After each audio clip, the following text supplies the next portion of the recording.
basically, and trying to sort of coordinate specifically the youth violence part of this strategy. Okay, so I've just started recording this meeting after we've all introduced ourselves. So we will go back if we need to. But so obviously, again, if anyone's not happy about being recorded, then please either keep off camera, or you're more than welcome to. I'm just gonna, again, I've got somebody else just coming in. Sarah, good morning, Sarah. Yeah, it's just so that, again, it's not that we will be using this to post it anywhere. What it does, it helps us to go back. We get a proper written transcript of everything that is said on the day. It means we don't miss any of your comments at any given point or any ideas. So it just makes it a lot easier for us, and that's the only reason that we're doing it. I'll run through the ground rules, then we'll run through what we are here for today, which is basically to pick up where we put the baton down at the end of July, and then we had summer holidays and lots of things going on, and we'll look at that, but then also begin to review the draft of the strategy. And then again, what I'd like for us to do today is kind of co-plan our next steps, and then put in a date for the next workshop. So code of conduct, it's as always, let's just act inclusively and respect each other's views. We all have different lived experiences, and collectively coming together, we can hopefully, treat each other as equals and have a really good understanding of those lived experiences. I will put everybody onto mute once we get properly started, and mainly not because I'm being controlling, but a lot of the problem with Teams is that, and especially for me as somebody who is neurodiverse, the feedback sometimes can be quite painful, and for somebody like Angela, who I can see has got her earphones on, it's amplified. If you've got any questions at any point, just pop your hand up using the icon at the top there where it says reactions. If you can't see that, Liz, don't worry too much. You can just wave at the screen and I will see you. And again, okay, I can see the hand. Thank you. Yep, brilliant. And again, if you can't do that, so if you're driving, as we know Zaka is, just share pin and say, can I ask a question? And then we'll pick that up. And then last but not least, we will be using the car parking again, for Zaka particularly today. I wish he was in a car park. But it's more, if you raise something and it's not what we're discussing today, but it's a really important point, we will car park it. We will make sure we mark that, and then what we will do is pick that up outside of this meeting and report it back. So morning, Camel, who has just joined us. Right, so what I'd like us to do is pick up from where we left off on the 21st of the 7th, so in July. And if I sent it to you all a number of weeks ago, and again after the meeting, I sent you kind of what I would call that evaluation of what the meeting was, what the kind of clear points and action points out of that meeting were. So off the back of that, what we'd like to do before we start asking you and making you think more is come back and just report on the mapping existing work and strategies, creation of a template to capture community assets, the update around violence against women strategy, again looking at the themes and creating an online account. So if I could bring in Kesh and Angela on the first one around the mapping exercise, because I know you've been looking at that. We spoke about it last week. So if you could just update people where we are with that, please. Whichever one of you wants to start first. Kesh is in there first. Yeah, I'm happy to take that one, because I think I sent you an email, didn't I, Simon, with a bit of an update. So yeah, we've been working on that since last meeting, but particularly over the last few weeks. And the way that's working is we're going out to kind of the key partners who were involved in the serious violence strategy for Birmingham. So that's people across lots of big kind of organisations, for example, different parts of the council, speaking to Birmingham Children's Trust, people within youth spending services, and then wider across West Midlands Police, the Violence Reduction Partnership. So as many of those partners as we can, we've contacted, and we're still in the process of kind of chasing a few of them, but we've also got some good responses back. So we're compiling all of those services, activities that they are aware of into one place at the moment. And we've got a colleague called Amara who is really helping support the actual logistics of pulling that all into one Excel sheet at the moment. But we're going to hopefully have something that's really useful, and we might be able to put it into an even more, I guess, visually accessible format rather than an Excel sheet at some point. But I think the priority is just getting everyone to respond and let us know what they've been working on. Angela, anything you want to pick up? I think Kesha's covered most of it, Simon. Just in terms of the strategies, just to kind of reference that. So the strategies that we are really focusing on are those that align with the serious violence strategy. So where there are things that we have said need to be picked up from the work that we found in building this strategy, we've tried to find whether there are already existing strategies across the city that are responding to some of these issues. Yeah. So if I just go back, pick up the violence against women and girls strategy, for example, there is a strategy that's being developed, and that work is being led by one of my colleagues. So there are two other people that have similar roles to myself. And the violence against women and girls strategy will sit under what we are currently calling the victims and vulnerability theme, and that is where that strategy will be developed. What we're keen to make sure is that whatever work we do is aligned with that strategy and other strategies. So that's why we are picking those strategies that have an alignment to the serious violence strategy. And a similar situation will happen with the domestic abuse. There is already a domestic abuse strategy for the city, so we're not looking to rewrite that strategy, but we just need to make sure that there's an alignment between the two. Yeah, thank you, Angela. Does that make sense to everybody? Anybody got any points at that point? Any questions? No, just a quick question. Sorry, guys. So you're saying, Angela, there's an overarching strategy, and then this will butt into that strategy. Is that your point? Yeah. So for the city, there is I can't remember what it's called. So the city have an overarching strategy, and this will feed into that alongside many other strategies. But what we're very conscious of is that we don't rewrite something that already exists. Yeah. So although domestic abuse is considered under a definition for violence, as a city there is already a strategy around that. So we would not want to try and rewrite that strategy, and there's no expectation that we rewrite that strategy. There's already a lot of work that's going on around domestic abuse across the city, so we wouldn't look to reproduce that in any way. I hope that makes sense. Yes, it does. Thank you. Thank you. So just kind of like my parts, and it may be that I have suggested this to Angela and Kesh anyway, is that one of the things that I looked at was creating a template to capture those kind of community assets, and instantly I thought we already have both an online and a separate part that you can download with connector support, that already has mapped out a whole layer of community assets and organizations you could go to that are postcoded, etc.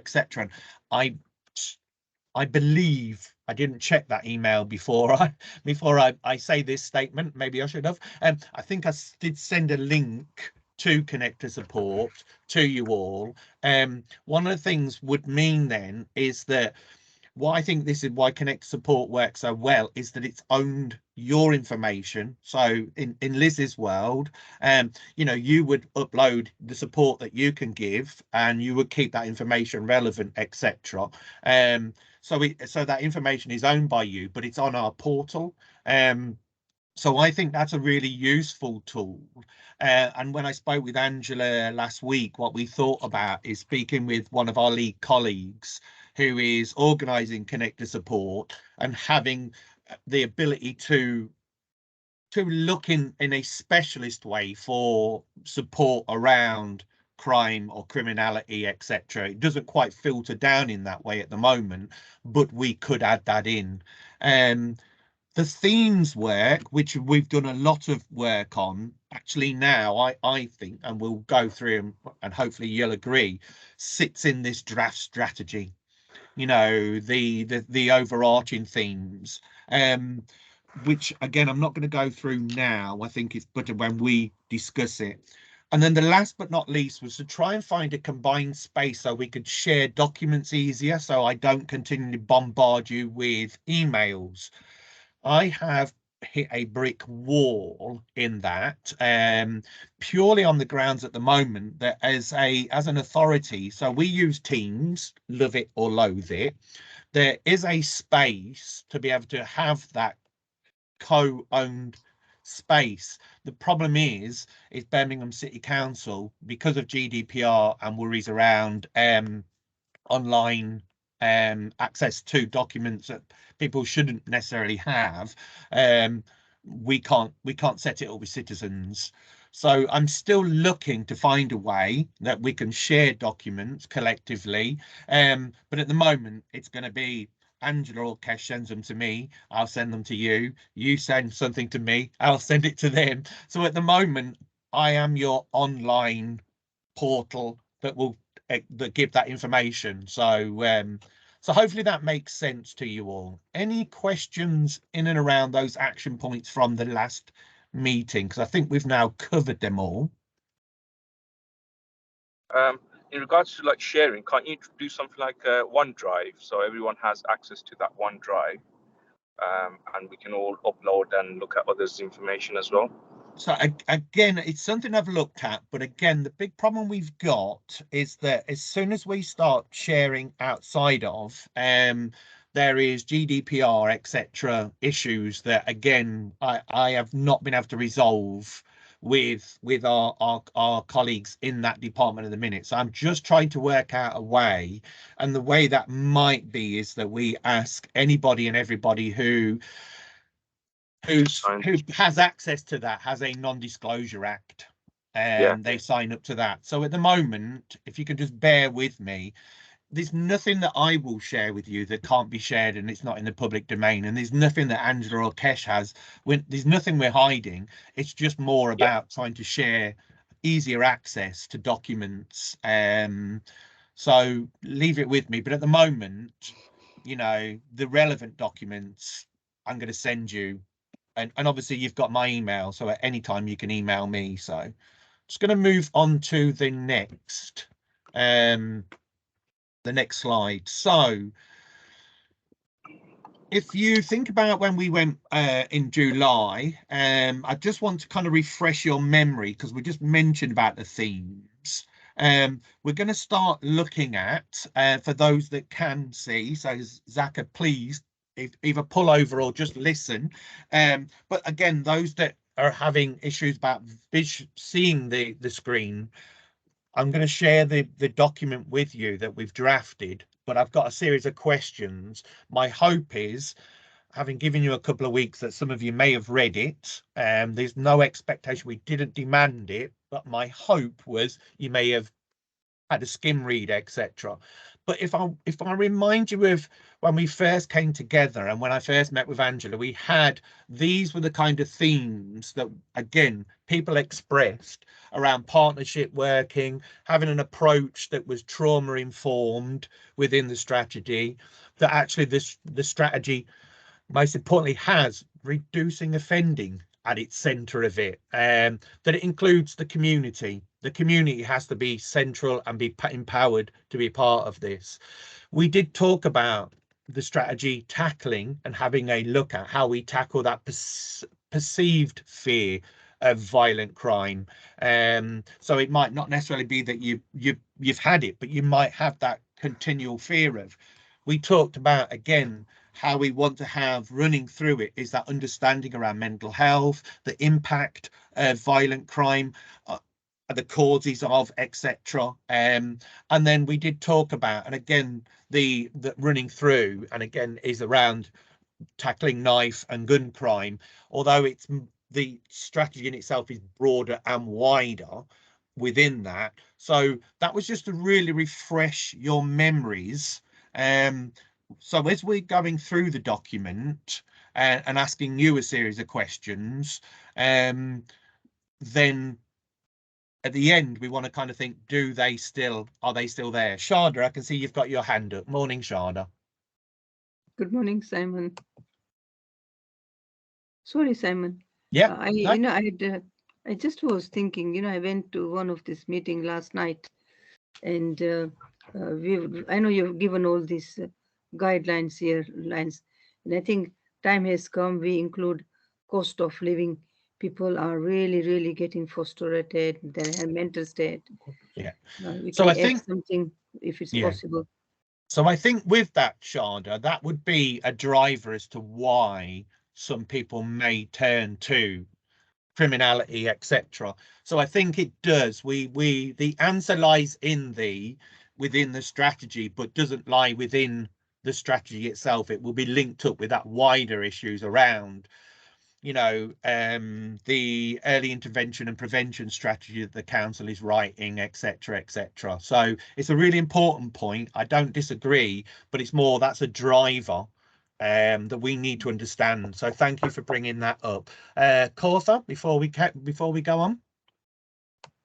Yeah, I think she's right. But for the cost of living, it's one of the activity for the community activity or for something. When we have activity to put it in the actual life. That one of that, yes. Yeah, and it is very much the strategy that because I'm working very much like we've been working here on this strategy with others, and I know Sharda's been involved in that strategy. Is looking at how we can empower the community to support and aid and help people. So I think what we want to focus on today is the draft strategy that we've got, but within it does talk about how the community can support and aid. So Angela's got her hand up. It's just on that point as well, Simon, that within the introduction, so at the moment, for anybody that's been able to kind of go through the document itself, the introduction needs some work, and probably what we would include within that is obviously coming out of the COVID and moving into kind of a more normalized situation, but also some of the potential impacts of the cost of living. And I think, as Simon's saying, the actual response around the cost of living, I think, is being picked up by the council through another method.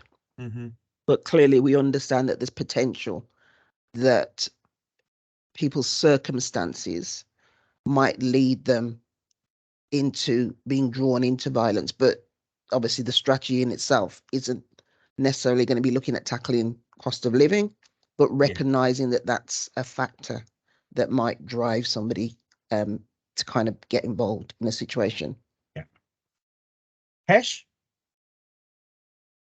Yeah, no, I mean, I was just going to back up exactly what Angela was saying, but I think it's such a good point to raise, because the whole point of that first part of the strategy is to really set the context of Birmingham at the moment and why this strategy is so important. And so referencing things like that is really, really important, because it shows that we understand, like Angela's saying, what people are actually living with and around, and what's kind of impacting them. So I think it's a great point, definitely. And I think it kind of leans towards that. Does it contain the relevant background information that the reader needs to know? So I think it is, it needs the introduction needs to set the context of where we are right now. I've got a couple of hands up. I've got Kevin I've just put up the first slide. I'll just let you know. Hopefully you can see it. What I've got is each section, and I will bring you in, Kevin and Mike. Each section I've kind of headed. So this is introduction, and then the next one is whatever the next section is. And it's a series of questions. So does it catch your attention? Because if we're going to write something, we want to inspire people. You know, we want it to be that it's not eye-catching in this all jiggly jangly sparkly, but you kind of go, right, this doesn't feel like this is just a repeat of something else. Does it have the right background information? So already we've had a suggestion around the cost of living. Does it as a statement to present your main points of argument? And I think that's important. So what I mean by that is it lays out saying, again, this is why we're doing it, and this is what we intend to do, and then it will run through. But again, it has to grip you. And then if there's anything else missing. So Cavan first. I'll stop talking and over to you. Thank you, Simon. In regards to the document itself, I think there definitely needs to be a section in there, well, if it's not already in there, about people being groomed and lured into gangs and crime, because obviously, you know, with county lines, I went to a county lines conference hosted by Westminster Police a couple of years ago, and they say one thing they do with county lines is that the gangs actually go out and groom young kids with things like trainers and gifts and that to try and lure them in, reel them in, as to speak. And then once they've got them there, they then get them to do the dirty work of peddling, illicit drugs and so on. So I think it's definitely a really, really, really important thing to include in there, is the grooming and luring that these gangs do to people. Regarding cost of living, I think that's definitely a valid point, because you see a lot of these, you read up in the press about a lot of these kids from poor families and poor backgrounds, where they're seeing all these things in the shops that they want to buy, but their families can't afford them, and they can't afford them, and then these gangs go and groom and lure them in. They'll say, well, here's a new pair of trainers, they're worth 80 quid, have those, and by the way, take this package to a train station or to another town for me. And half of these poor kids don't even realise what they've been lured in or what they've been involved with. So obviously it's really, really important to get that thrown into the mix, as to speak. Grand. Thank you, Kevin. I've got Mike next. Yeah, it was just really around, are there going to be any metrics to start to capture, the causes of, let's say it is due to the cost of living increase that forces people to do into crime. So is there going to be a way how we be able to determine, okay, prior to the cost of living kicking in, crime was X, and we've noticed that it's increased because is that going to be captured somewhere, or does some stats already exist that we could start looking at? Because I think the point is important that was raised. And I think it's important that we do track against the baseline prior as well as ongoing, so that it helps us form who are these people that are now falling into this type of crime, because there may well be new people that never done crime before, absolutely, but unfortunately are forced into it because of circumstance. Thank you. So one, I'm just going to keep reiterating, a very important, serious, violent crime is what we're looking at, which the cost of living might not actually increase serious violent crime, but it might do. But I think I'm so glad. I was just going to bring you in, Angela, and then suddenly your hand brought up. But I think Angela can answer that question, because I think some of it does lie within the report. So, Angela. And absolutely, Kevin, you're right. We need to understand the changing landscape. So the violence profile, which I think we shared, and also there's a summary within the document itself. So the summary was taken at a period in time, and at that period in time, what we've looked at is the violence that's occurring, where it's occurring, who's being impacted by it, and the people that are involved for whatever reason, where that might be taking place across the city. And at the point at which that violence profile was drafted, we were going through COVID and just coming out to the other side, and it was a similar situation that prior to, whilst COVID was taking place, violence was going down. As soon as people were released back into normality, then violence started to increase.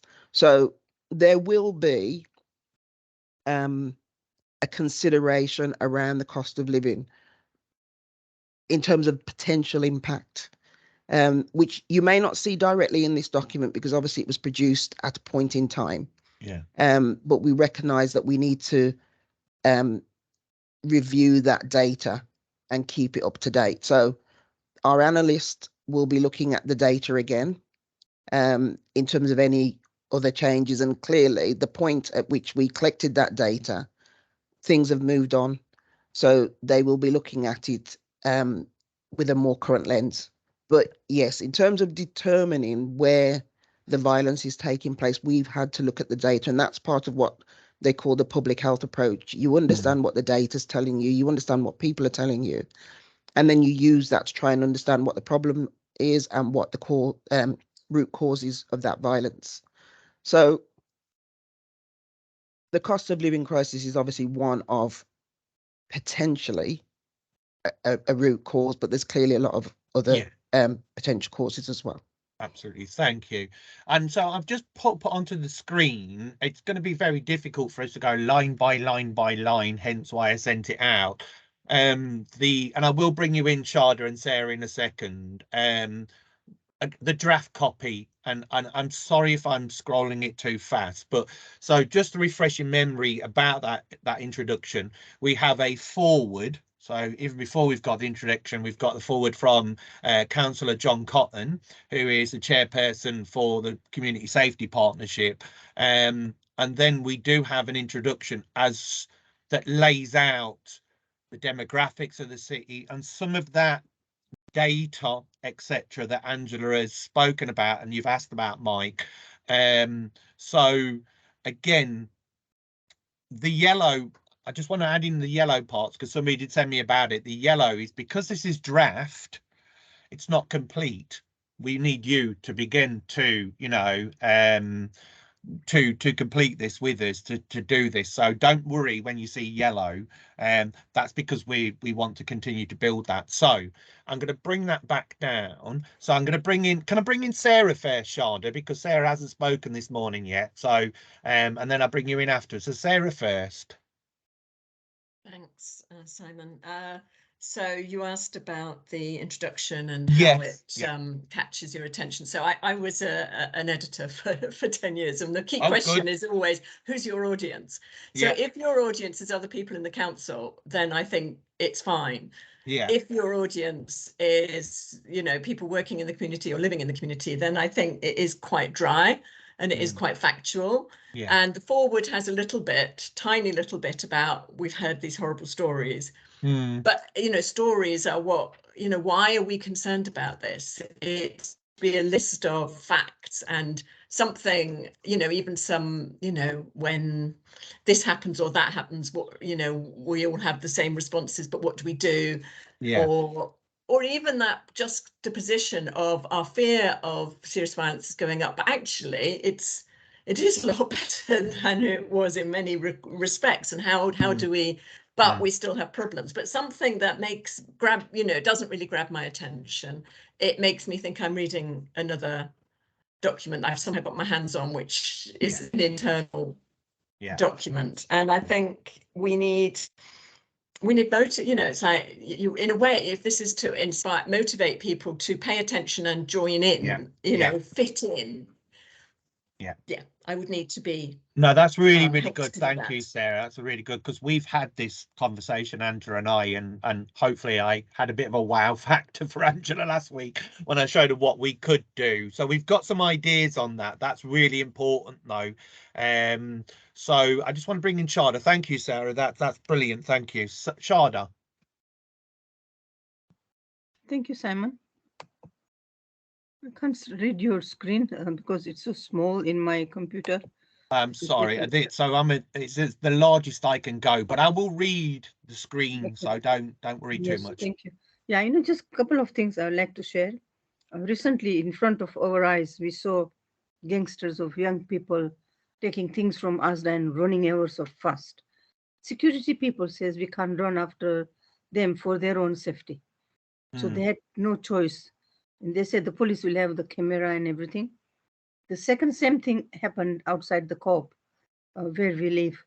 These young people came, took the things away. Again, the hands were tied. This is like ongoing things happening. And the gangsters are in a group. You can sense it, they're quietly and so when it comes around 6:37, you can't go nearby. So the fear of violence can be there. Yeah. The final one is that recently about this violence of a two innocent party, some kind of a misunderstanding. Nobody knows what it was.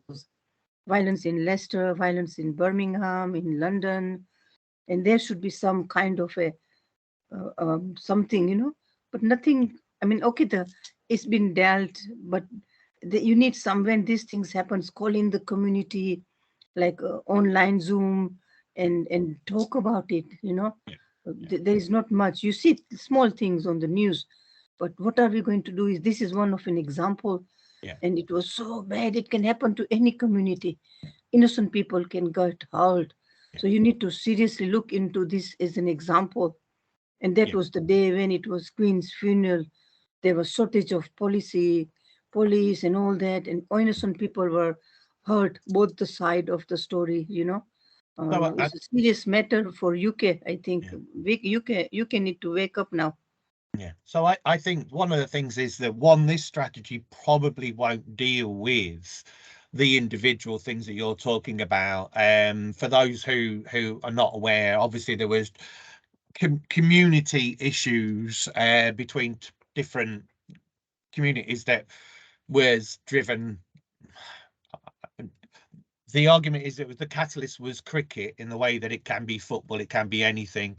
I think the key here is it's the act of serious violence, and the key is about empowering communities to come together is a separate issue that is going on, but this strategy will pick it up. But it is an important point that you raise there, Shada, because in amongst that fracas and those fighting and that violence, anybody and anybody can be hurt by it. So the impact on that individual is part of understanding where there's been violence, etc. Kesh, you've got your hand up.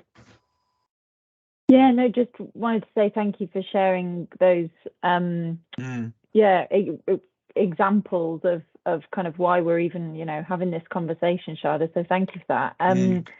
And I would say, I think, in addition to what you were saying, Simon, that actually Shada's point about community response, so how a community kind of comes together after something like that happens, when they feel like there's been an incident, or generally they're feeling more and more scared or worried, or they're seeing things that are making them feel like that.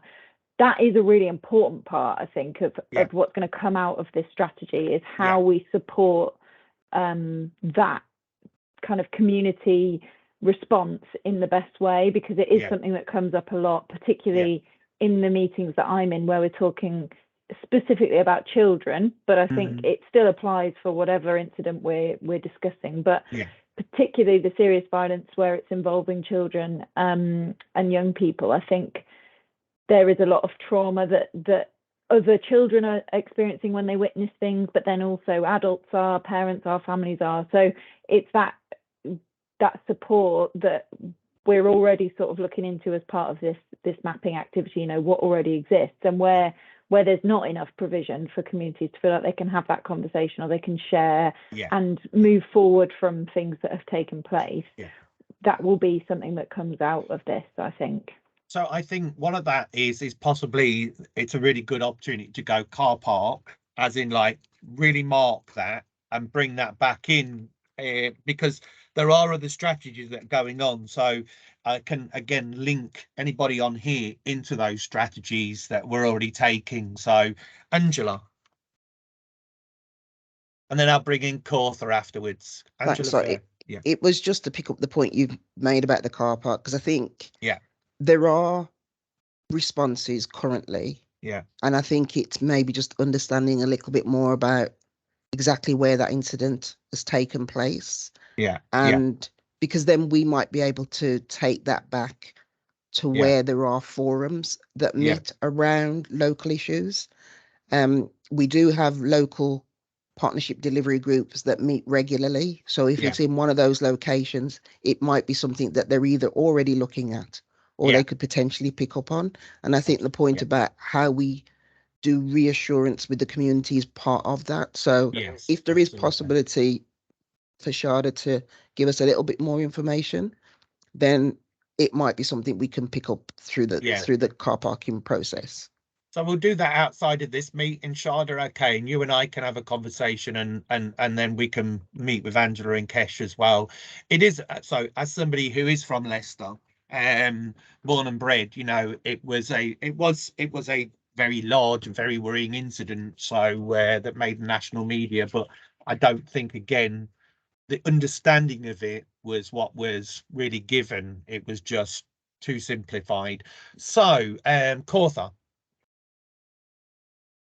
Okay, I wanted to say yes, that is for the community is the right things, but it's best we are build the community, how to build the activity in the community, and how to. I saw the violence is coming between the teenagers is too much because they have knives, they took others, they do because they don't have activities, they are not on the activity to do.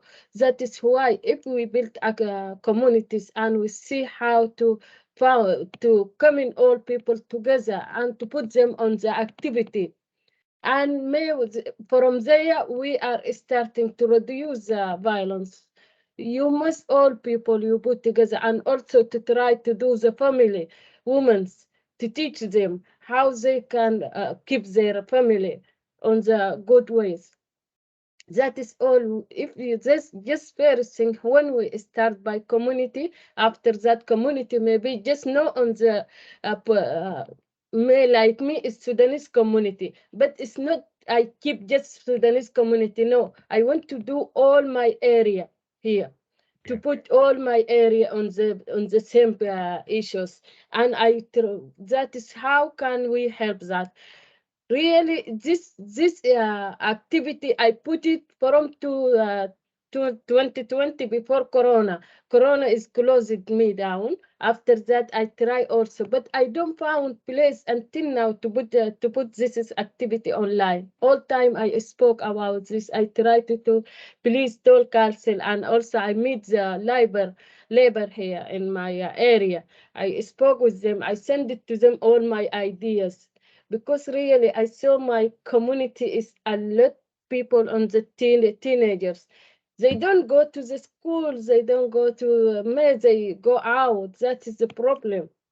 You must all people you be if one they need a school, you go to school. If they need football, we put them on the football. You need to go. That is important to give them activities. So I think there's a thing here, and what I'm more than happy to do is, outside of this meeting, for those that want to have a chat about the wider work that is what you've just described and Shada is described, there are 3 or 4 strategies and ongoing work that's actually taking place now that we can begin to work and begin to support and begin to do those things. Again, this strategy, I think, has to understand that, but it's not going to be the strategy that solves that problem. So I think, thank you again, Kautha, for that. I think that's really important. But what I'd like to do is email you all around this subject, and those who want to come and have a different conversation about the different strands of work, because I think the problem we could do today is we could go down into a rabbit hole onto the community side and everything else, and we won't review the kind of work that we've done today. Absolutely vitally important to understand that, but I think it's not this meeting today. I think there are several things that we've got going on. So if you're all happy with that, I will send that out afterwards. And then, yes, anybody's not happy with that, it'd be easy to say, I'm not happy with that now, Simon. We're happy.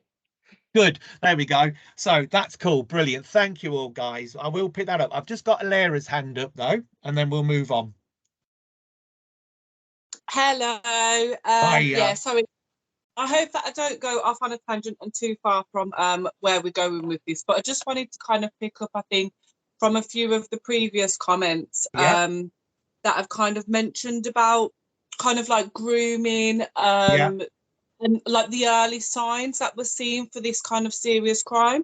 And one of the things that I think in my community of just a bit of feedback, I think, is, for example, we had a few kind of the residents reporting that young people were knocking on doors. This is just a, one example. We're knocking on doors and saying, have you lost any keys? And they would say yes or no, and that would be it. And there would normally be an older person not too far away who would be kind of watching this. As we kind of evaluated this, we've seen that there were certain activities within the area that were a little bit suspicious, that would then we'd find kind of, car theft or burglary. And I think it's kind of things like that. I know we mentioned about community and kind of getting the community more involved to kind of speak up. It's also, I think, that kind of naivety of not knowing what the signs are. And so as kind of people who are trying to prevent it and would like to help, like when that got reported, we didn't understand what the, what was happening, whereas there might be you guys might have a bit more of an understanding of what the organisations are doing for us to kind of warn people in advance. And I think that's just like one example of it. But I think that would be really helpful, kind of maybe if we think about that in the strategy of as a community kind of having those kind of almost red flags kind of being shown to us, how, in a smaller scale, people have like banknotes and they have like certain scams that they would do with banknotes, and you could go, oh, okay, don't accept a £50 note because there's a way that gets, that's fraudulent money. I think there's a lot of signs that maybe, especially you guys, Angela, Keisha, may know about, that us as a community would probably benefit from kind of having being a bit more educated on the early signs of these kind of things that do lead to serious crime. So what I'm quite happy to do is help to facilitate that. I think, oh, it's all right. My Alexa's going off. There's somebody at my front door, and now it's all got right. It's gone now. I got very confused. I'm happy to facilitate that because I think it's a deeper discussion, and one of the things that we wanted to maybe pull out is separately from this was to look at that aspect of community and link you up where you needed to be linked up. So if everyone is okay with that, then again, I think I'll have a chat with Angela and Kashina after this, and then we'll put something together. We'll also look to feed in there. Here's who you can contact at a given point, because I've been in the same situation, tried to do the right thing and not escalate something, and I've been lucky that it worked. But I don't know what would have happened if I didn't. So if we're okay, Sharda very quickly. Angela, come in after Sharda though first. And Sharda first. Sorry, Simon. Apologies. Other thing is also, if you are aware of what is it called, ladies' toilets. I've been filmed somehow. I don't know how. And then that one, and people, Asian people, men, we don't know who they are, covered in hooligans. They sit outside ladies' toilet and follow them in, and terrible things are taking place. I don't know how much has been reported. So again, I think that Sharda would sit in that world, which I think we need to invite you and others in around that specifically around violence against women strategy. That it's an important point to raise, absolutely. But I think again, what this strategy is trying to do is have that overarching and looking at, and then there is others that will sit within that is going on. So they're really important. So again, what I'll do is I'll contact outside of this and say, come and get involved in this. But Angela, and then what I'd like us to do is begin to get back on looking at the document that we've got today, because the hope is then with your comments, Angela, Kashina and others can begin to work on it again and get it again slightly more focused. Angela. Thanks, Simon. So there is a section in the strategy about community involvement. And I think some of the things that have been said, whilst there's an element about understanding the detail behind some of what's been said and putting in a quick response to that, but there's also in the strategy going forward how we have that continuous engagement with the community, and whether it is, you know, we are not aware of signs to look out for, and how we maybe capture that within the strategy. So I think there is some of what's been said that will, as we go through the document, fit in with what we're trying to achieve in terms of that engagement. And then there are other aspects of it, as you say, which are part of the work that's ongoing now that we can actually link people into as well. Brilliant, thank you, Angela. So I've just brought up, so Angela and Kesh has mentioned this many times, and until I read this, I didn't quite understand the duty. So that again, so if we go back to the question here, we're looking at the section again that says around the serious violence duty. Is it clear? Does it give you enough information to understand what is the serious violent duty is? Again, does it engage you? Again, I'm probably not, because it's quite dry at the moment. But have you got any comments? So if I just pop that up, if I'm again, so it's this part here, which again is very I can't say that word. Very formal. I'll go for a different word in its presentation of what the strategy is. I don't know if you want to say anything on this point here, Kesh or Angela, but has anyone got any points that if you have read it? So I'm wondering if if Sarah, who is our editor on here, has read it and got any thoughts. Anybody else? Does it make sense when you read it? That's the key part.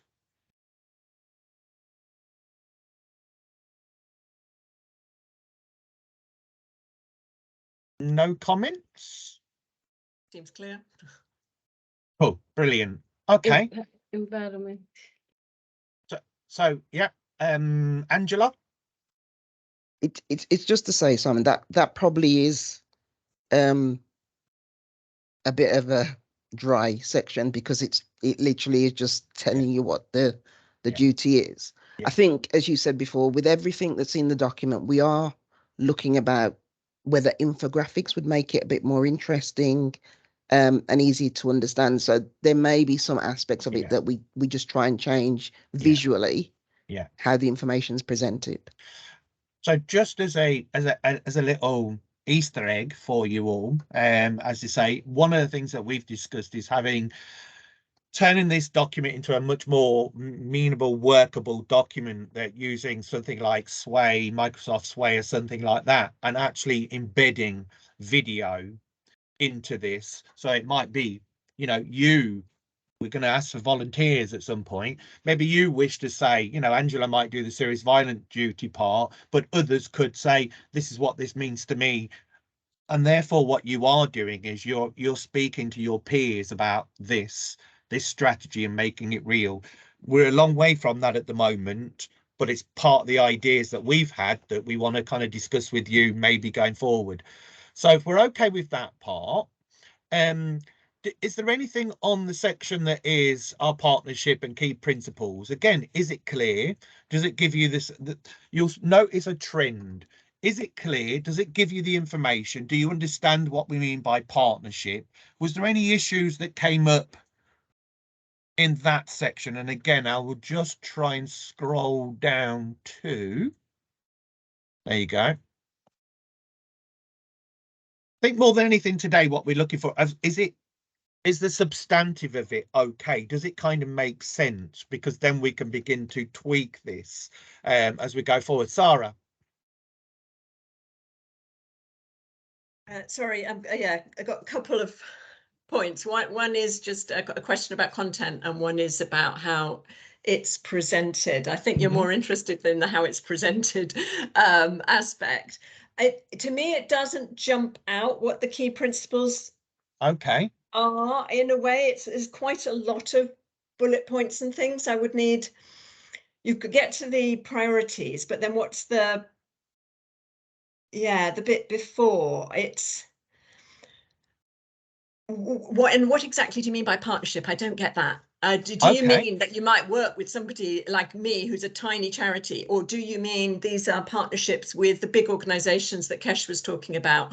Or does it mean just generally working with the community in a kind of abstract sort of way, as in you're on our side? So I would like to clarify what partnership is, and then for the key priorities, yes, to be just, there's a lot for priorities. And is there a sort of, more headline ones that would be grabby and then a bit more detail?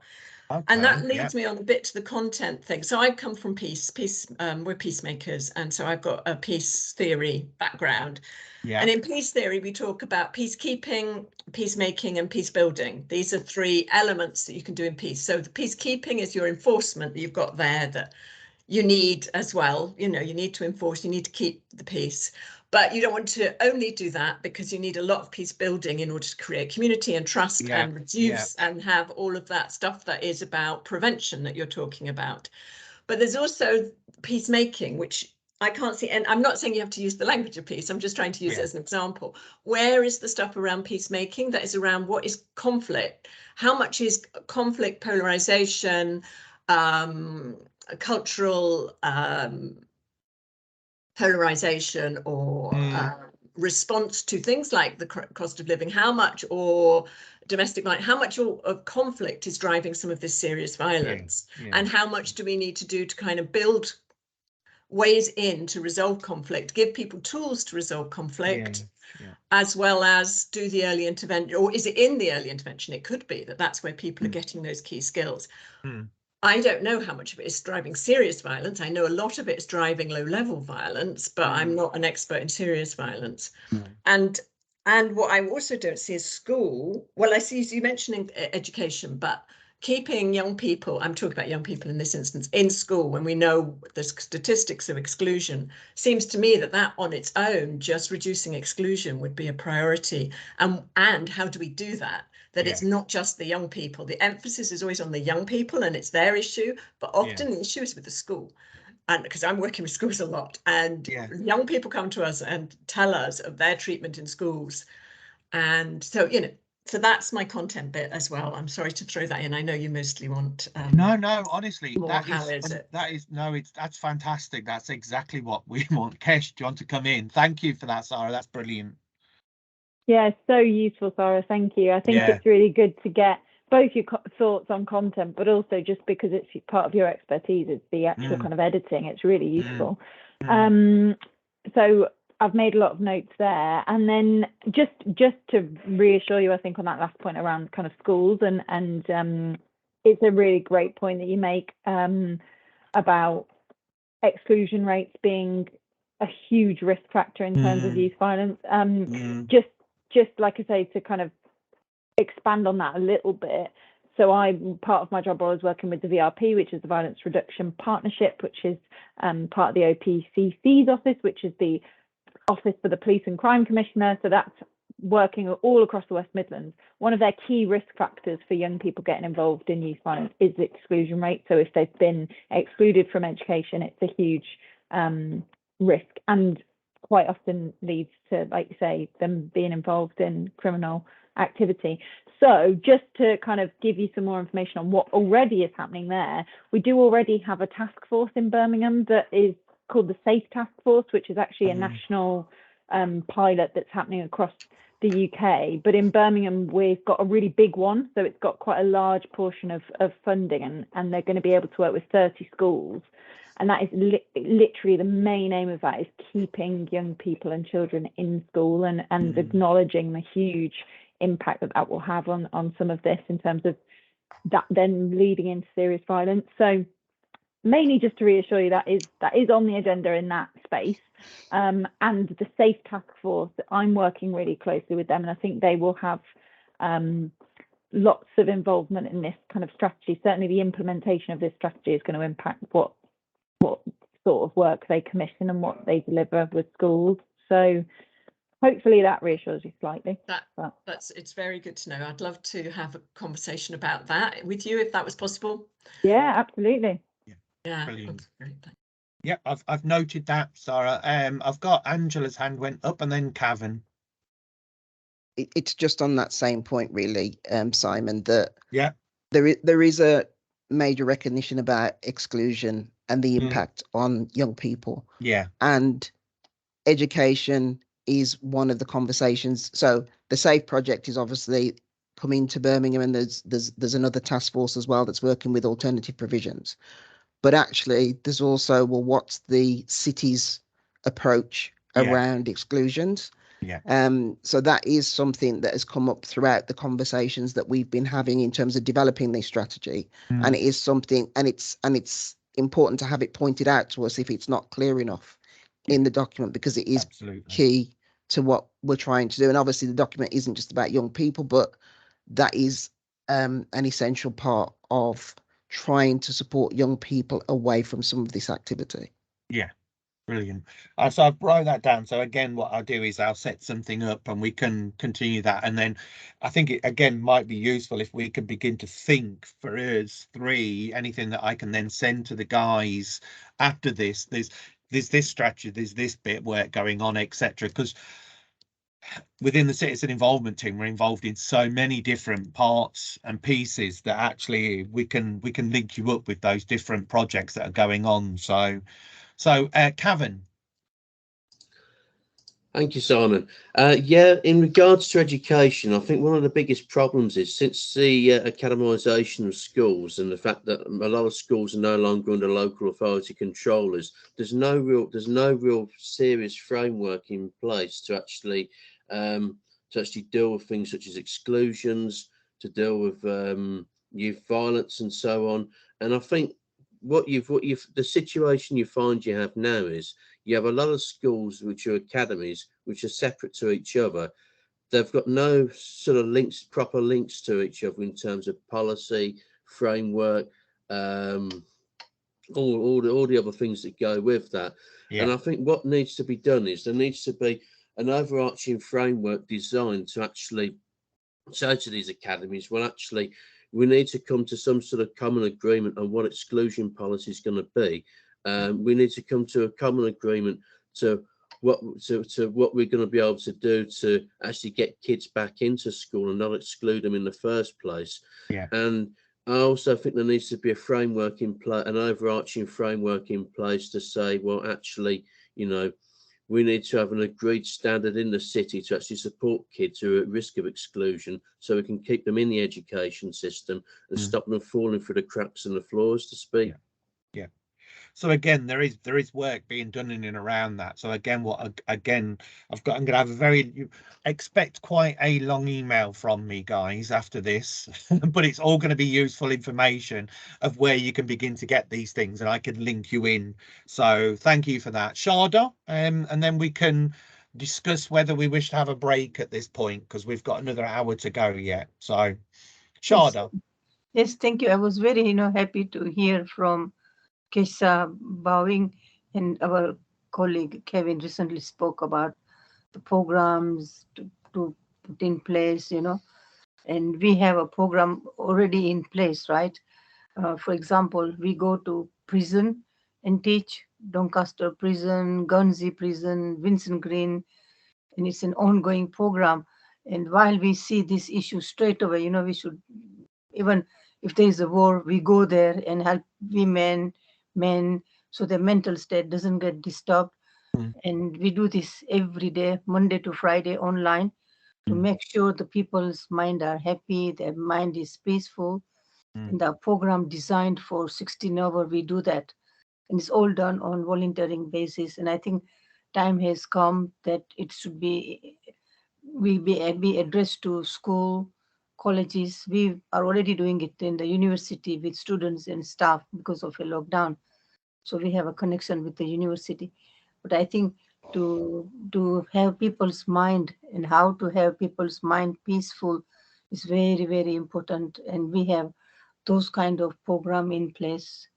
And I think, Simon, you will have a lot of extra work on you now. Yeah.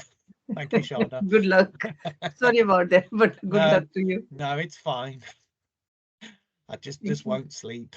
So I've put up here, there's so because normally we'd only do an hour and a half at most, and for most of us we're okay with an hour and a half, but I think there was so much today I wanted to give us that extra time. So I am going to suggest that we have a quick break, maybe not the 10 minutes, but if people do need 10 minutes, please take that.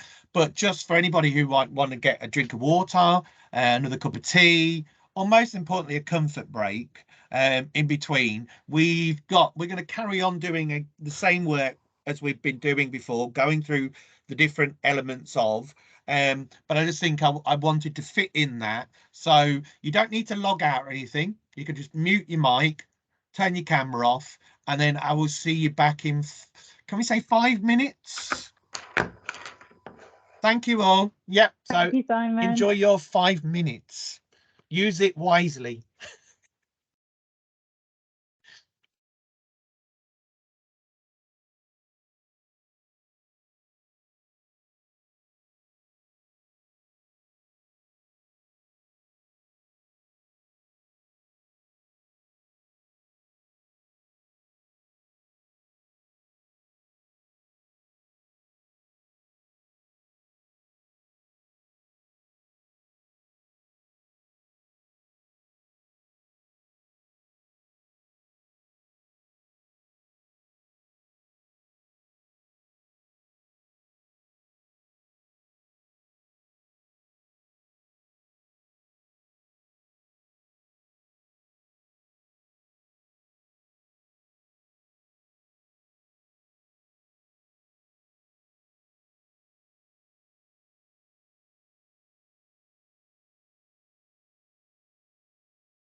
Hello.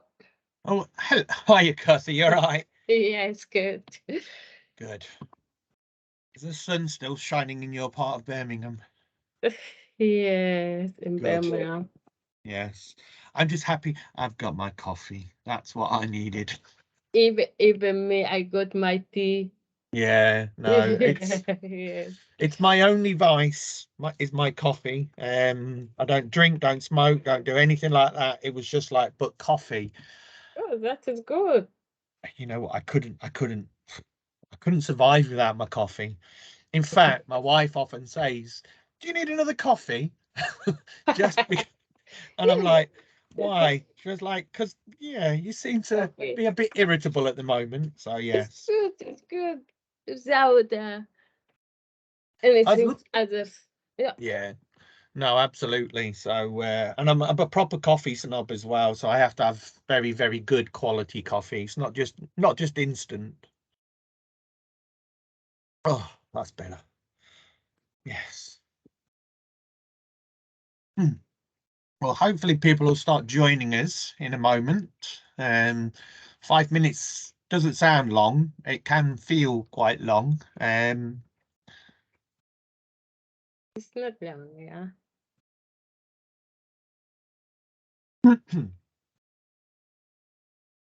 Better, Angela? Happy now? Yeah, I was there and then I was gone. So Yeah, it was like, oh, that was the thing. I could feel my coffee calling me. I was saying to Cartha, it was going, why? I need more caffeine. you need to get it on tap so it just fills up as you're. So I thought about actually bringing the machine up here, and I thought that was a step too far. I then thought I have a serious caffeine addiction, and it's a real serious problem if I've got to bring up the coffee machine to sit right next to me. I'd just be, oh my. So yeah, at least I get to go up and down the stairs to go and get it. So A little yeah. bit of exercise. Yep. So Sharda, I've just seen your message. Don't worry, I will share all the details with Kesh afterwards. But yes, don't worry, I'll do. One of the things is I've kept everybody's emails as BCC. So at the end today, what I want to do is see if people are happy to have their email shared as a collective here, with the caveat, obviously, we're only communicating around this subject. But in other work that we do, we share so people can go, actually, I've got an answer to that. I'll email you later about it, etc. So, but we'll pick that up as we go along. So I'm not sure if everyone is back. Simon, it's Liz. Yes. Hi, Liz. I am back, but I'm not anywhere. I don't appear to be. Don't worry, Liz. So the most important thing today is that you can see the screen and we can hear you. Yeah. So I am actually beginning to get a better idea of whether I should or shouldn't be here, and I am wondering whether I should, because my interest is particularly in violence against women. Yes, I thought it might be with the background that you are. Yes. Yeah, and we have a national campaign running. Now, whereas your strategy is all about identifying the problems, describing them, finding solutions to them, etc. My particular interest is simply in campaigning. Now, that means that maybe I am of some interest, use, or could find some use in the Violence Against Women group. Yes, yeah. But probably not in this one. Yeah. There's one thing I wanted to say or to introduce you to, and that is that we have a campaign for 10 days in October, November, which is called 16 days. It's not 10 days, it's 16 days, because it's called 16 days of what's it called? 16 days of, well, I've lost that completely. Anyway, don't worry. We're putting on a Zoom talk, and I've got a poster here for it, which I'll send to you. Yeah, that'd be great. That would be It's fantastic. got the Simon Foster, the West Midlands Police and Crime Commissioner speaking, and someone from the Law Society and someone from a survivor of domestic abuse and so on. So it's a Zoom meeting, and I will send that poster. I think I might bow out now. Okay, Liz. Well, look, thank you. Thank you for being so honest in that. What I will do is I'll share that poster with everybody here, but and actually I'll probably push it wider within the authority so that you've got a much wider representation and of people seeing and hearing that, because it's a really, really, really important meeting, and we can send that out to very large numbers of people who want to hear about these things. So if you're okay with that, then I'd be more than happy to do that. And then again, I think it's worth a conversation outside of this meeting about how we meet you to get into the other parts of where it is where your expertise and stuff you feel that you can actually contribute more to. So thank you, Liz. Thank you very, very much. Okay. I'd welcome being kept aware of what's going on in the violence against women group, certainly. I'll email this to you, shall I? Is that yes, please. Just email it directly to me. Thank you, Liz. Take care, and thank you very much for joining us today. Thank you. Okay. So I think by now everyone is back. And the next part that we were going to look at, I hope you all had a nice little mini break there. I managed to get coffee, so I'm feeling much better.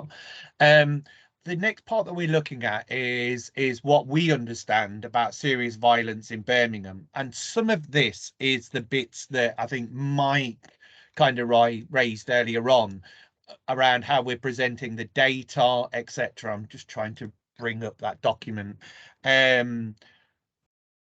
Again, I'm not going to go completely through this because I don't think we have lots of time right now. But again, there's lots of yellow in there because what we might need to do is come again and think about some of this a bit deeper, etc. What I have got, and at the end of each of these kind of sections now, we have the pledge.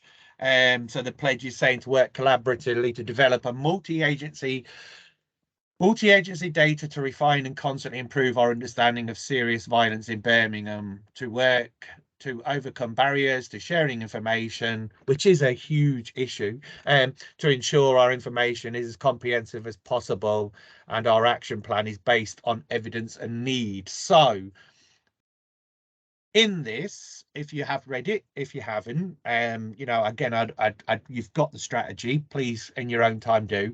Again, is it clear? I'm less likely to ask it. Sorry, is it engaging? Because I think we've worked out today that this is quite a boring document. Lots and lots of information. But what needs in presenting in slightly different ways to be that it actually catches. So more than anything, is it giving you enough understanding around the data, where our process and our thinking is coming from, etc.? Anyone got any thoughts on this? Again, I will wait until hopefully Sarah to come in. I'm not putting pressure on you, Sarah, but if you don't worry, if you've thought about this as well, please come in and tell us. Anybody else? Anybody got? Sarah. Feeling obliged now, but I think it's got some really good information in that I haven't seen all together in one place like that. So that I think is a really good start. I think it's called Our Understanding of Serious Violence in Birmingham, isn't it? Something like that. What we understand about. Yeah. Which I think that's a good title. And you've got your factual information, and then definitions, but then you go into sort of risk factors. Yeah. which I think is what a lot of people have been interested in. And it's almost, it's like, you know, it's the causes, isn't it? What are the causes of serious violence? Yeah. And I know it's very, well, one, I think that's a little bit hidden. I think, you know, risk factors it's a very particular language that people work, you know, yourselves as professionals working in this area would call it, might not be what you know, Joe Bloggs on the street would be looking for. And is there more than just risk factors that can be said there? Is there more? I mean, I imagine somebody asks people who are brought to justice around serious violence about what they think, why they think they did it. You know, those sorts of understandings, I think, could be really interesting. Is there an understanding that it comes, because there's a, you know, this is serious violence. I think we have quite a lot about the causes of violence, more low-level violence, but serious violence, is that a completely different thing that comes out of, you know, I think we can think, oh, that's mental illness if it's serious violence, but is it always? Are there other factors? And can we understand that more than as a sort of risk factors, that if you come from this kind of home or this kind of background, or you're excluded from school? I think that, or a commitment to finding out if we don't know. It doesn't all have to be in the strategy, does it? It could be a strand of the strategy. And I think that would really pull people in, because then you're starting to get them involved in thinking about what is it about in a way that gets beyond the statistics, which are really interesting at the beginning. So those stories of real, those stories that of lived experience of what was the driver, why, is that what you're meaning, Sarah? I think if that's possible, what they think their drivers were, but even some analysis of, you know, is that the case? Because they might be questioned. They might say that the driver is that this person looked at them funny, and we might not quite accept that that's the full story. No, you know, but it's a mix of that. It's a mix of it's just opening that up a bit more beyond I mean, I, you know, do some work in trauma, etc., and you see risk factors, but after a while they become a bit do you know when you see something a lot and you don't actually, you just then skim over it, you're not really, you become acclimatized, don't you, looking at it? And I think we need something that grabs us. Well, I think it would be really powerful if we could have something that grabs us. I am not writing this report. You might say that's not possible, we haven't got the time to do that, or the access, but that's the feedback.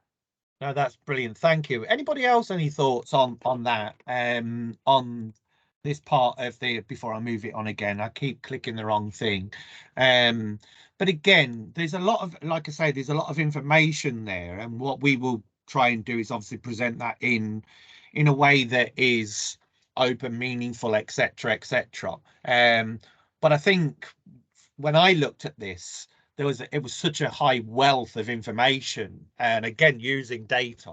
But I think for me, within the pledge, this part here is really important, is about how we begin to share that information, and that comes back to, again, the community and those wider issues that we've spoken about. So no, brilliant. Shada, I can see you just pop your hand up. Thank you, Simon. I think it's I'm talking low level of violence, right? I don't know if you have anything in place, or is this the right place to say, but I share it, right? What do you do if a person has got mental health issues, and he goes around knocking on 4 or 5 neighbors' doors saying, oh, there's this, and you want to protect this person who is ill, but who do you contact? If you phone the GP, then he or she might say, why did you phone the GP? So the person who's trying to help, their life becomes a bit risky. If you phone the police will say, oh, this is so and so has given us your details. So how do you handle this kind of violence to protect a local citizen member who has got some mental health issues? So I don't know if Angela or Kesh want to come in before I. Angela.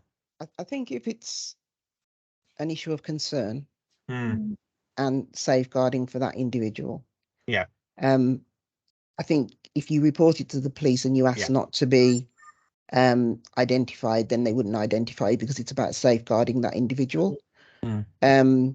And not without knowing kind of the detail of it. There is a number within adult social care that you can make contact with as well if you've got concerns. Yeah. Because I think if it's about safeguarding that individual, they may already have support from those services. It's just about kind of connecting them back in with that. So, and obviously not looking to put a member of the public at risk by doing that. But I think the police wouldn't then share your details if that's what you asked. Yeah. What about the GP? Because the GP know the patients very well. What about the problem GP? is within that, Shada, is, and again, sorry, Angela, is that you don't know who the person is. So let's say Kesh is the person who's knocking on doors. Literally, it's just happened to me. Somebody just knocked on my door. I don't know who they are, but I've got a Ring doorbell so that I can go and say hello and I'm safe. So I think there's elements of that, but for me, in the first instance, I can see Simon's got his hand up, but I will bring him in. Is the first port of call is having a conversation with police and explain to the dispatch that you are worried about that person. I've done this quite literally in the city centre, and when I was threatened by somebody who I could see had barriers to living independently, etc., possibly alcohol issues, etc., and the police came and removed him, and then they got them the support that was needed. So I think that's the thing. But I'm going to bring in Simon. Hi, Simon. Hello, Simon. Hiya. Yeah. It's just a bit of curiosity. When I saw Handsworth, Birchfield, Lozels, East Handsworth, Winson Green, etc. Yes, we have a textbook definition of violent crime, but do we know what the community of this particular place see violent crime? How do they interpret it? Is there any sense of normalization or acceptance? Because I lived in Lozels for 5 years and I have witnessed several violent crime, gun crime, knife crime, verbal abuse, fist fight, etc., etc. Yeah. So is this community taking the violent crime subconsciously as a normal occurrence? Yeah. If you see police cordon in some area, they see and then they, it's another violent crime, it's another gun crime. So what? Is this the level of understanding that the community have? Yeah. Do we need to do more work on their understanding what the violent crime means to them and how they perceive it? That's what I wanted to say. No, that's a fabulous question, Simon. Thank you for asking that. And just on that, what I can do is, because I don't know if you're aware, there is actually a project literally happening on the ground in Lozells and Newtown right now that's dealing with this. If I'll meet you outside of this and introduce you to Ray, who is working on this as we speak. So I don't know if Kesh or Angela want to come back on that, because I think that is a really important point, that if you live in an area where this is happening, does it become a normalized response? And therefore we've got our, as Simon said, the textbook definition of serious violence there, but would that be recognized? I think it's a really good point about the definition, because that's come up in a couple of other meetings that I've been in as well, and I don't know if Angela's got thoughts on this, but I think it's absolutely possible for us to change that definition or add our own specific definition if we feel like we need to, in order to clarify exactly what that means for people in Birmingham. I think the issue with or not an issue, but something to think about for Birmingham is that it's such a large local authority that actually, you're probably right, Simon, that Simon from the group who just mentioned Lozells as a specific area, there might be a slightly different definition or a different perception of serious violence, even depending on where you live specifically within Birmingham. So that's another thing, is trying to find something that works for the city as a whole, but then also I think as part of my job role as well, I'm aware that we are in certain areas, and as Simon Furs has referenced, there is a specific project taking place in the Zels and Newtown because that's been identified as an area that needs a specific response, and that there is a lot of unfortunately incidents that have taken place in that part of the city. So it's that combination, isn't it, of kind of like working in a specific local area, looking at the issues affecting that community in particular, and then also this strategy having a clear view for what we want to be doing as across the city as a whole. Hopefully that makes sense. It does. So I think a really good phrase from way back at the beginning of the 2000s is that think global, act local. It is having that overarching thinking all the while, but you have to do something local. So again, I think that is really important. So the drivers that might be in Lozells might not be the same as where Cavan is or where I am, etc. So there has to be specific, but I think maybe one of the things we need to do, I don't know if you want to come in, I will bring you in a sec, Cavan, Andrew, is re-look at that. Do we want the definition and then breaking some of that down? But again, maybe within that use of having lived experience, what that actually means, maybe, you know, but could be part of it. So, Angela? So there's a couple of definitions. Yeah, I'm going to pop it back up. So the violence definition is the World Health Organization definition of violence. And the serious violence duty is added into that sexual offences and domestic abuse. The kind of bit that we are able to develop, if you like, is the definition of serious violence, because that's about how it applies to your local area. So there are some aspects of serious violence that are defined, and then it's about what the data tells you in terms of what else you might want to include in that. But I think in terms of Simon's point about whether people have become, whether violence is almost normalized in a local area because maybe you've seen it so many times in different guises, there is probably an element of that.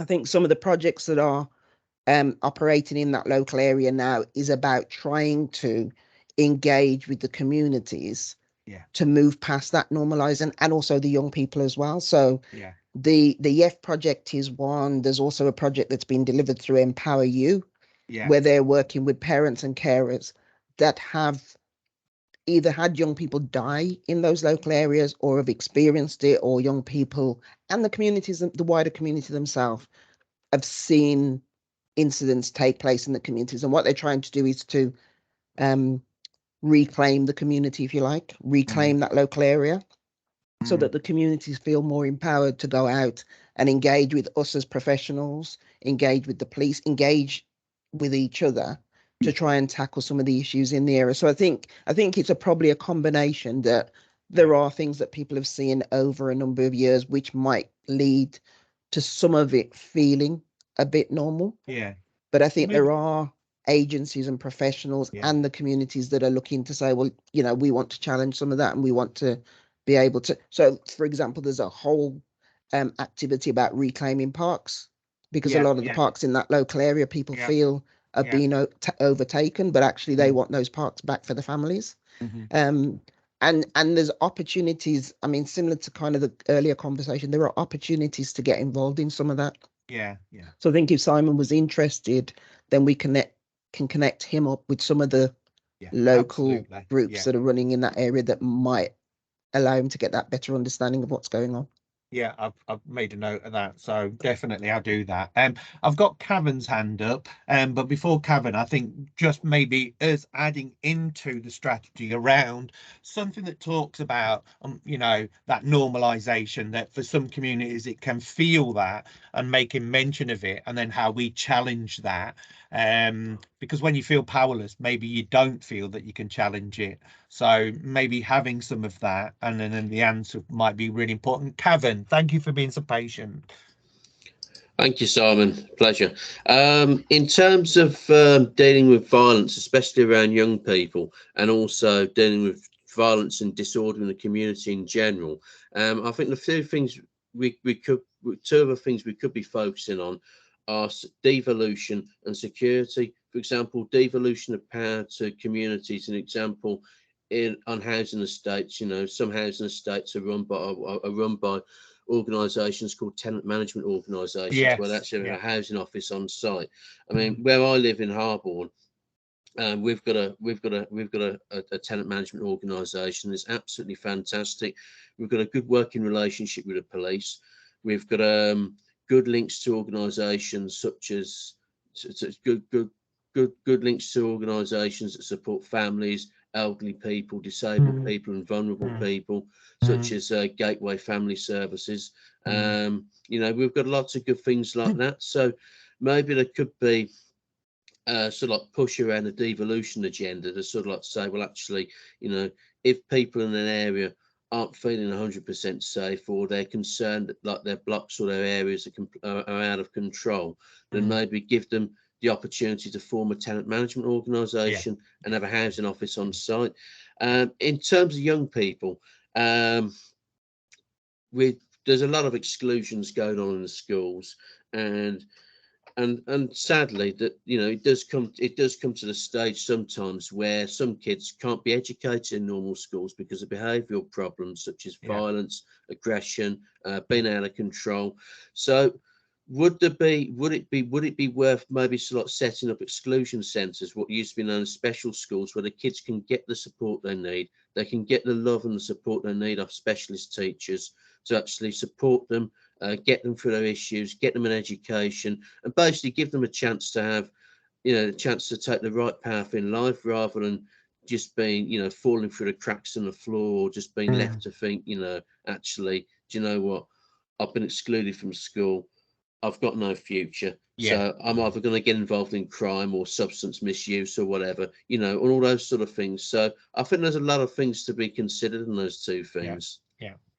So within that, we actually have a new service called Preparation for Adulthood, which has elements of what you've just described there. So again, I think be really useful to kind of meet you up. But I think one of the things that you've just raised there, and it set an alarm off in my head, is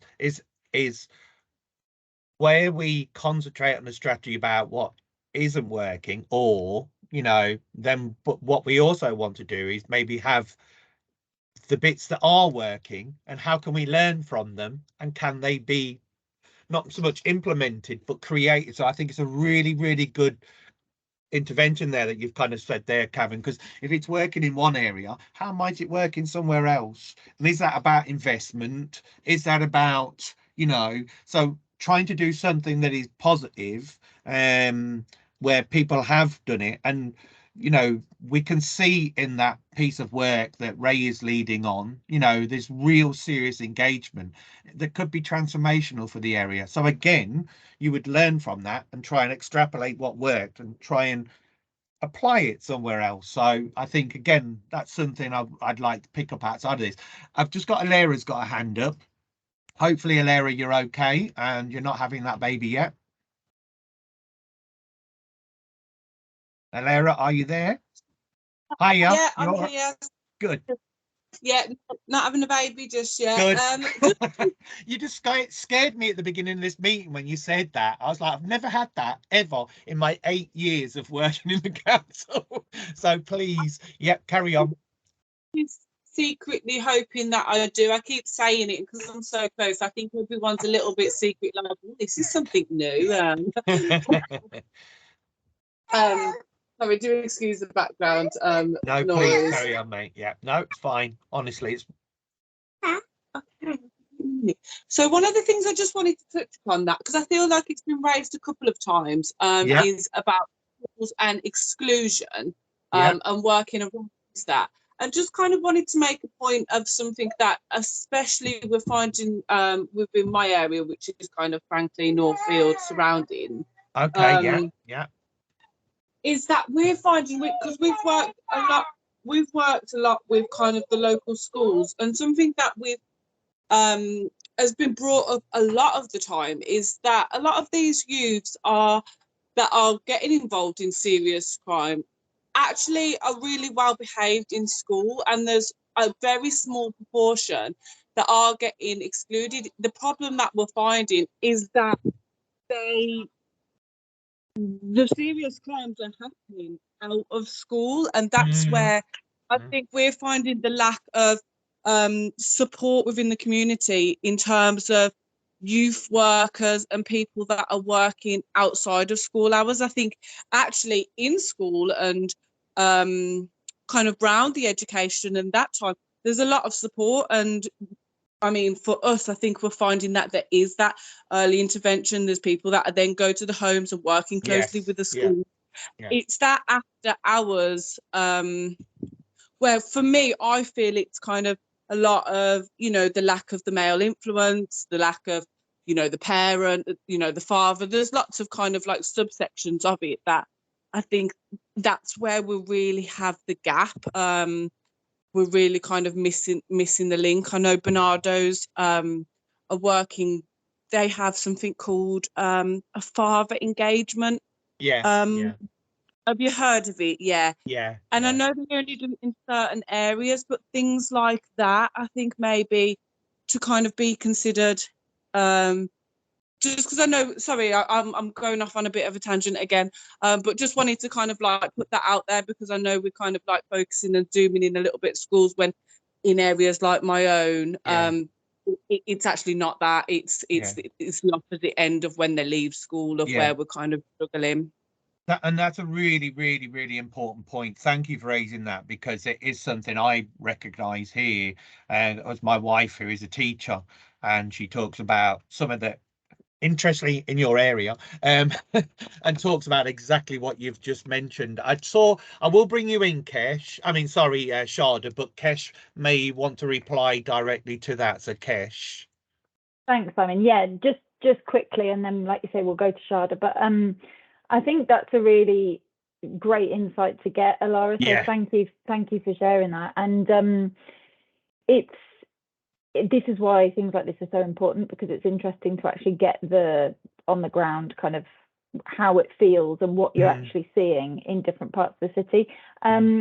So I think you're right. I think I'm also having lots of conversations where you talk to schools and you talk to teachers, and they are kind of saying they acknowledge that they're a huge part of this piece of work, but they can't be the sole people responsible for kind of having that reachable moment with children. We acknowledge, obviously, that for a large portion of Monday to Friday, children are in schools, but there is also a big part of their lives that takes place outside of that space. And as much as we want to fill schools with the support and resources to be supporting in this kind of strategy, it's unrealistic and not really fair to try and make it all happen within schools. And also it won't work, because, like you say, they've got spaces outside of schools where they're accessing or not accessing services. So it's a really good point, and I think I've definitely just written that down. And we can, just on a more local level, if I kind of go away and if there are any services that I'm aware of that are happening in that part of the city, and I know we've had this conversation in a separate meeting, Alara, about the south, and potentially lack of provisions there, but I'm interested in following up that conversation with you, basically. So I will go away and touch base with you maybe separately about that, if I've got other directions to point you in or kind of resources to share. So definitely within that, I think both the Kings Norton, not Kings Norton either. Brain's gone dead. There is, Longbridge and Northfield have, within the neighbourhood network service, a really, really involved group around exactly what you're talking about. So again, maybe what we can do is link all those. That was my kind of answer. There's work going on around this. So I think that's really important. So brilliant. So again, that's another meeting outside of this for us. Brilliant. Thank you, Kesh. And thank you for the offer. Sharda. Thank you, Simon. I think Kevin spoke about young people and some kind of a support, right? I'm also saying we can include adult people with long-term condition, carers with disability, and also normal citizen support where they can go. There isn't any support if they feel violence. There isn't anywhere, Simon. and our colleague spoke about education in the school. I think time has really come from the school level, primary 1 level. As soon as they join the school, teach them humanity, non-violence, and to train expert by experienced people. Children feel very comfortable. Train young people talking to young people makes very much sense with the approval of parents, signature and everything, and some kind of this to be put in place, Simon, some education from straight away when they are in a primary school. Thank you, Shada. Thank you. Thank you. So if we move on to the I think it is the last, or no, it's not far off now. So one of the things that we took, if we come right all the way back to when we first ever kind of got together, we talked about this.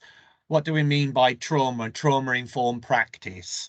So one of the things that the strategy has done is try to explain that. It's the shortest part, so it's actually the easiest part to read lengthwise, but does it actually do what it says on the tin? Do you have a better understanding of what it is as a, to implement a trauma informed practice? Is it clear?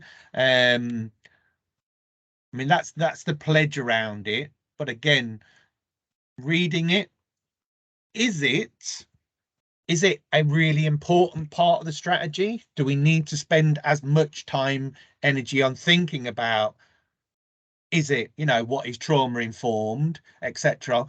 And I'm not trying to say we shouldn't, Angela. I'm saying, is that enough? Does that do the job? Anybody, any comments, any thoughts?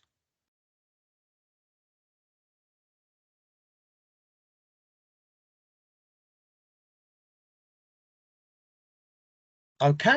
I think. Go on, sorry, I just wanted to say no. I think it's really important for that to be in there, and I think it's crucial to understanding. I think sorry, I can't remember her name. The lady who raised the point of kind of finding out the psychological kind of makeup almost of why serious, what leads to it and etc. So sorry, just one. Brilliant. I think. Thank you. I think that's really important. Thank you. So I'm going to go on to the next section. I'm going to try and be clever and bring up that. So we kind of really, in more than anything, it's that kind of bit that we spoke the most about. And I think this is maybe something we come back to in a slightly different mode to really examine this part. Working with children and communities. So again, there's a lot laid out in this, but when you saw it, when you read it, hopefully, did it feel like, right, okay, I feel I could be involved in this, or did it feel abstract and kind of top down, etc.? Sorry, there we go. So I brought it up there because, again, there is a lot of information, again, setting the scene, what people have told us, what people said would help, etc., which, again, we can build in many of your comments, etc. The things about what would reduce violence, etc., and putting your voice right at the centre. So the pledge, is very clear that what we will do is engage with young people, with children, with communities, and make sure that essentially the work that we're doing here in that co-production, that we will co-produce on the local level with you, which is exactly what's going on in Les Halles now. Any thoughts? Anybody disagree? Anyone think something is missing? Portha. I agree that all is good, but also I think if we added to build the family also. I think family one part of this these activities is we build the family, and all family will be that is like the one hand. May that is good, and also if the child we teach them to trust their family for something, Also maybe that is a help, because I think it's no mom or dad they like something good for their family. I saw maybe if we build the family or they teach the woman, exactly, woman is good, very important part of this activities. Thank you, Carter. So just to play the opposite of that is that for some people, the family is that source of problem, etc. So I think it is about what we mean. Do we need to define what we mean by family? Because in 2022, family means lots of different things to many, many different people. So I think it's problematic in the respect of putting family in there. I don't know what Angela or Kesh think, because the nature of what family is, whether we agree with that or not, as somebody who have lived experience of, both domestic violence and abuse within the family, it was never the safe place to be. So I think it's that wider. I don't know if Angela or Kesh want to come in. I add something, maybe the community activities. If we put it community activities and we teach the women, we teach them how to save their family, how to see that if we see the community, they saw some people or the charities, they work in the community and they saw yes, it's not all family is very good, but also I think it's best to teach them, to tell them what is the right or what's the wrong. Yeah. I'm all for empowering women, honestly. Absolutely. We need to do that. So, Angela.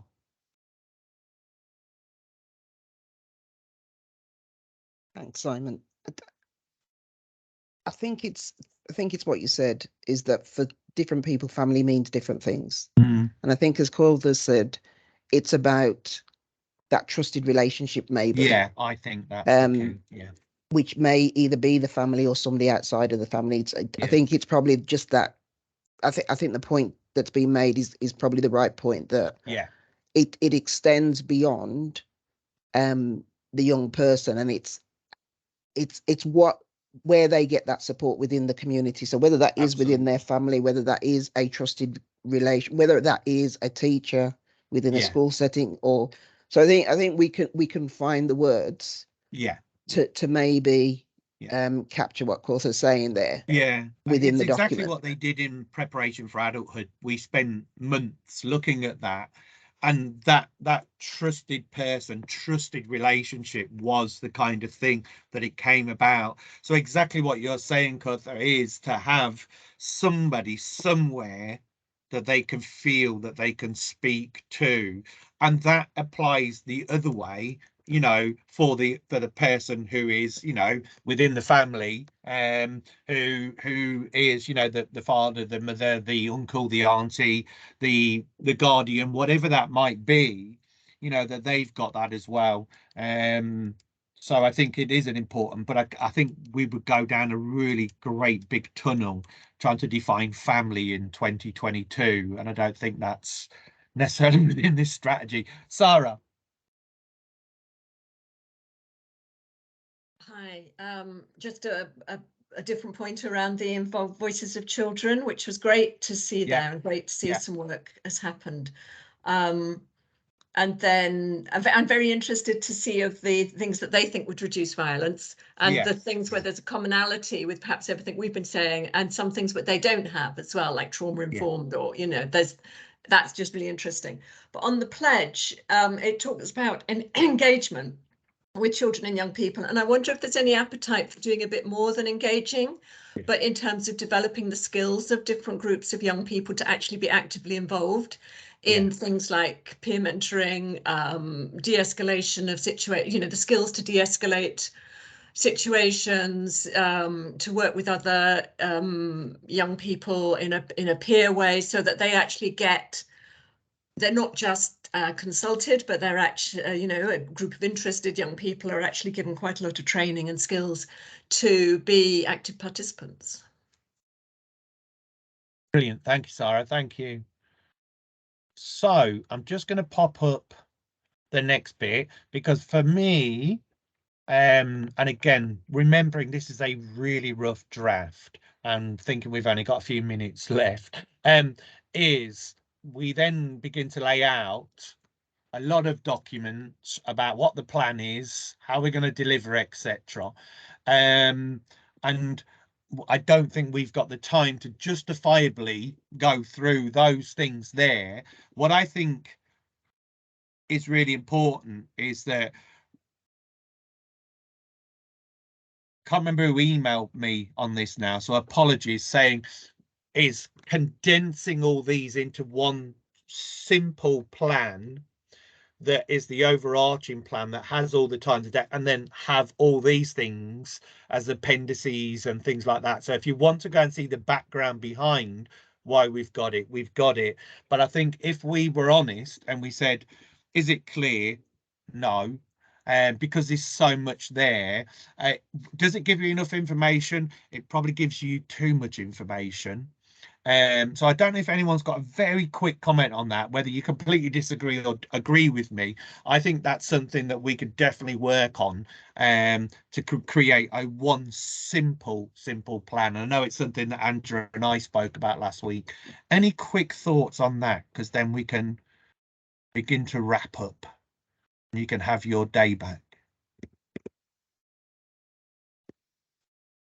Okay, I'll take your silence that you kind of agree with me. Right, so planning our next steps together. So we've got, I'm not going to try and attempt to do, I'm going to write it down. The last time we got here, I tried to be clever and write it live on the screen. But what I will do is write it down and repeat it back to you. So I think if I'm looking at my notes here to kind of summarize the whole meeting, I think in general, the substantive, so what the message, what the theory behind everything, you're all agreeing. You know, you're kind of going, okay, what we need to do is go through those specifics and tighten that up, which again, it's not for you guys to do. It's not for me to do. It's for Angela and Kesh to go away and work on, etc. with others. And so again, what we would do is come back and update that and then share the next draft with you. So that would be my first next plan of action.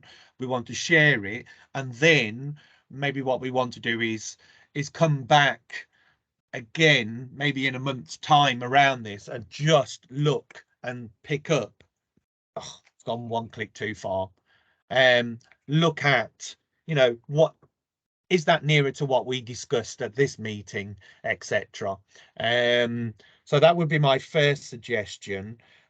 I've got lots and lots of car parks that I think I need to sit and go through. And I know Kesh and Angela have been brilliant to say they'll come and meet with people. So again, for me, it's picking up all that car park work. So within that is looking and trying to create something. Now we could do this in between that longer period and coming together and having that conversation around community and linking you into other strategies where they're looking at community and inviting other officers. I'm happy to facilitate that. Angela and Kesh can obviously be part of, but if you're happy with that, guys, I'd like to organise a kind of a meeting that does that introduces you to other projects that is going on that are dealing with the issues that you've raised around, you know, where things like grooming and what the signs are, educational stuff. So you know, meeting somebody like, you know, Caroline Nevin, who is the lead for preparation for adulthood, and the work streams that she's doing, I think would be really important. There is other community work that's going on around street scene and making parks fit for purpose again, and I know the officers who and the team that is leading around that. So if that's okay, I'd like to suggest that, because I think that's a theme. And I don't know if, and obviously linking up around the other parts around the other strategies around violence against women. So if you're okay with that, guys, I'd like to invite you to, Cortha's okay, she said okay, get a date in my diary, which I'm now going to stop sharing this, but ask you while I'm looking, has anyone got any last minute questions for Angela, myself or Kesh on anything that we've done today, while I try and bring my diary up? I can try and multitask, you see. Go for it, guys. Any questions on anything, or if you disagree with my ideas about moving forward, please feel free.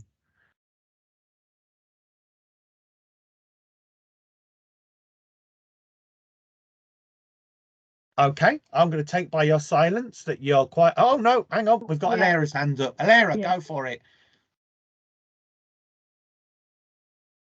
Sorry, me again, everyone. It's not. No, this is great. This is exactly what we want. Please do not apologise.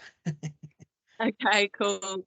No, just because you've said, I know obviously Angela and Kesh are very knowledgeable, and just something maybe not quite as related to the strategy. But I mentioned, obviously, I know a lot's been mentioned about children's groups, women's groups, that kind of intervention, and obviously a lot of my focus at the moment is kind of maybe going at a different angle and looking at the father's approach, especially with the male. So just wondering for yourselves if you guys have got any kind of organisations who are already and I mentioned Bernardo's. That's really all I know. I mean, I'm very much at the beginning of kind of my research with this, but any kind of organisations or information you've got for me that might help me, if you could just basically just if you've got anything you can pass on or any kind of advice, I'd really appreciate that, just in kind of my own kind of project of kind of trying to focus on that a little bit rather than the other aspects. Yeah, no, absolutely. I can see both Kesh and Angela are nodding. I'm also thinking of several things where we're again looking and where there's this local things happening within different groups within the neighbourhood network, even though it's not one of the kind of key parts of the neighbourhood network. It's something that's come up about supporting families, etc. So again, the specific work around that. So yes, I think is the answer. Go, Kesh, go. Just quickly, can I just add into that, Simon? Only because it was a point I wanted to make to Alara anyway, but because one of your points in, like I mentioned earlier in one of the previous meetings, Alara, was that you, being a member of parish council for Frankly, you're really engaged in your local area, but you were worried. I think you'd had some engagement from the VRP previously, but it had kind of lost touch and you weren't sure what was going on. So Angela and I actually followed that up because that was one of the actions from the first meetings. And I'm in the process of investigating what exists as a network and what we can do to support a kind of stakeholder network in the south of Birmingham. So that's something that the VRP runs across the city, as they have these networks that they support and try and facilitate, where anyone from the local area who is a stakeholder and kind of wants to get involved in the local community can come along and contribute. Those also work alongside what Angela mentioned earlier, the local partnership delivery groups, which are a more statutory kind of requirement as part of the community safety partnership. So they all kind of work together to try and bring people into those conversations, but we're aware that certainly the VRP stakeholder network is at the moment in a bit of limbo in the south. So I'll be looking after that. So basically, yes, let me kind of formulate a bit more of a plan on that, which I'm doing as we speak, come back to you. And if I think of anything in the meantime that's particularly around that point, I will let you know. But if not, those meetings could be a really great space to invite anyone in the community to kind of come together, and actually we might be able to get some people that are already running services like that to share what they're doing with you, or it might be something that people go away and say, actually, that's a really great idea. Let's try and start that sort of activity in the south and across the city. So yeah, hopefully that helps. So yeah, perfect. Yeah, thank you. Brilliant, thank you, Alara. That's great. So guys, in all realistic terms, for updating and etc. and some of the things today, when do you think, because although we're not quite in October now, but let's be realistic, it's not far, with the end of October is half term, and I don't think we get lots of people. I know that I'm off on half term because I like to have time with my family, etc. So I don't know how long you think would be the week before that half term, the Thursday, the 20th, be enough time to update. I want to give you realistically enough time to update it so it's meaningful for the guys. Or would it be better for us to come back the week of the 1st of November?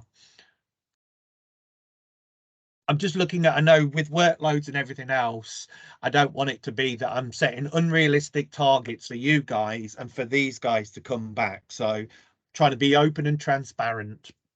So from our point of view, Simon, and just because the document is being consulted on with other people as well, because some of the partners are looking at it and we're trying to collate all of the feedback. And then obviously in collating that feedback, we then have to try and apply it to the document itself. So it would just give us a bit more time to do that.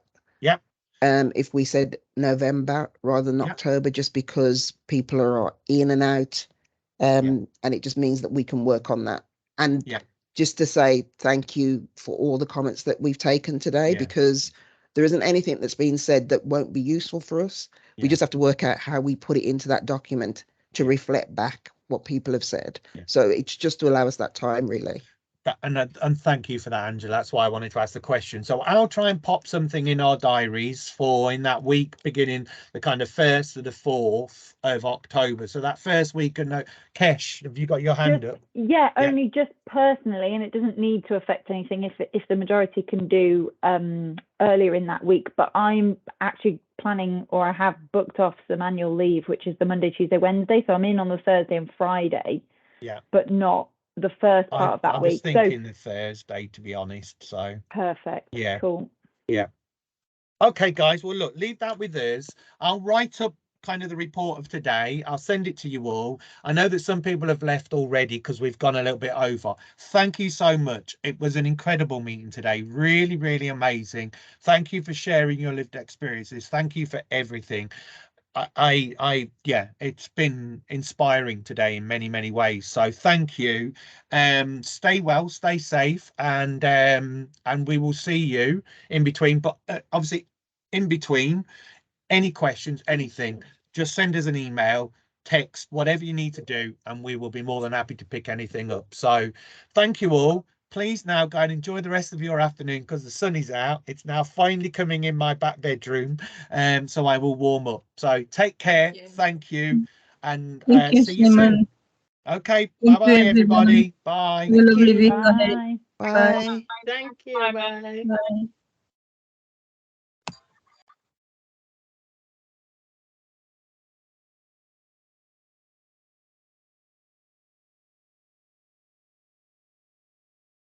Oh, it's just us.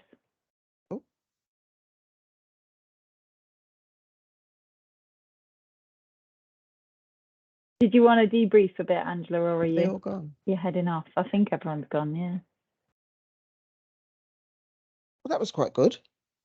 I thought that was really good, yeah.